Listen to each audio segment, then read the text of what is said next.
A lot of people have all these different things they want to accomplish before they get married. They want to travel, they want to build their own house, they want to move, they want to, work in another city for a while.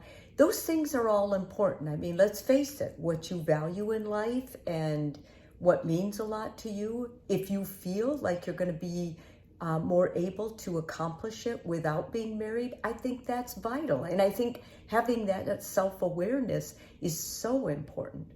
But as important as those things may or may not be to your friends or to things you're thinking about, I have 3 things that are absolutely vital before you get married.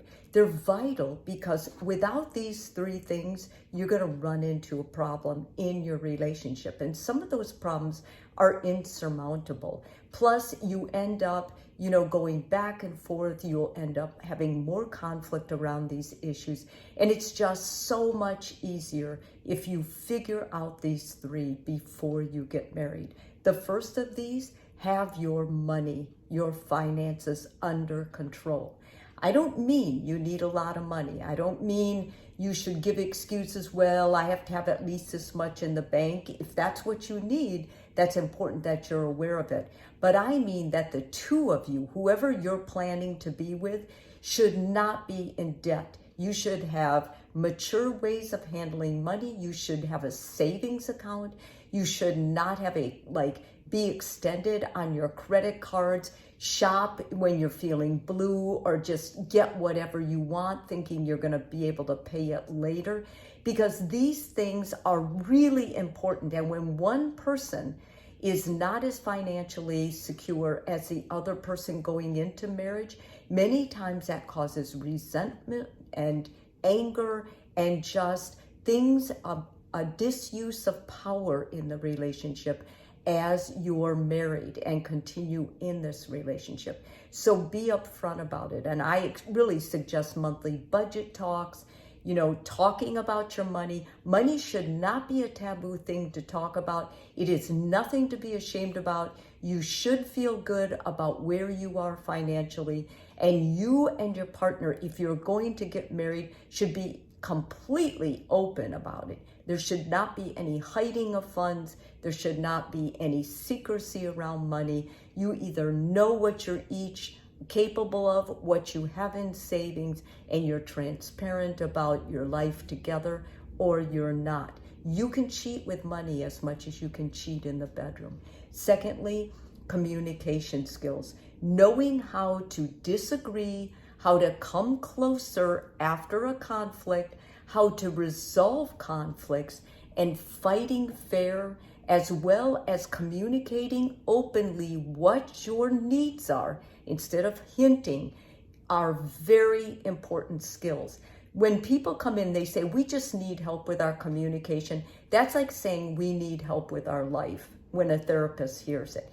Communication has all these little types of communication. How are you with each other's quiet time? How are you when one of the partners gets angry? How do you deal when you feel unheard? How do you deal with when you're worried about something, but you're worried you're going to upset your partner? What do you do when your partner's stressed? All of these things are part of communication. And unless you're talking about it and have a plan about how you're going to fight fair, are you going to set a timer? Are you each going to have a cue word when you're getting triggered? These things have to be discussed, and they have to be worked out prior to marriage. You're going to grow in the marriage. You're going to learn new skills, but there has to be a comfort level before you get married. You shouldn't go into marriage saying, well, we don't communicate that well, but we really love each other. Sorry, love is not going to cut it in that case. If you really love each other, invest in therapy and talk about it with the therapist so that you get some real guidance and skills under your belt before you get married. And lastly, no one, and I mean no one, should ever complete you. You're not looking for someone to hold you up. You are looking for another individual, emotionally and physically mature, able to step into this relationship with you, co-create with you, take responsibility for their failures, for their weaknesses, rise up in their strengths. It is not okay to need a relationship. It is really healthy to want this partner, to choose them to work with, but it is not okay that you need them. You need somebody, and this is about as good as you're going to get. This is not a healthy attitude to go into marriage. The third thing along with that, I could list it as a fourth thing, but I didn't, is know who you are and your faith. Have a very clear boundary with that. Protect that. It's much better if you get married with someone who is going to support your faith, who believes in your faith, that you can pray together and work together to have a vision together.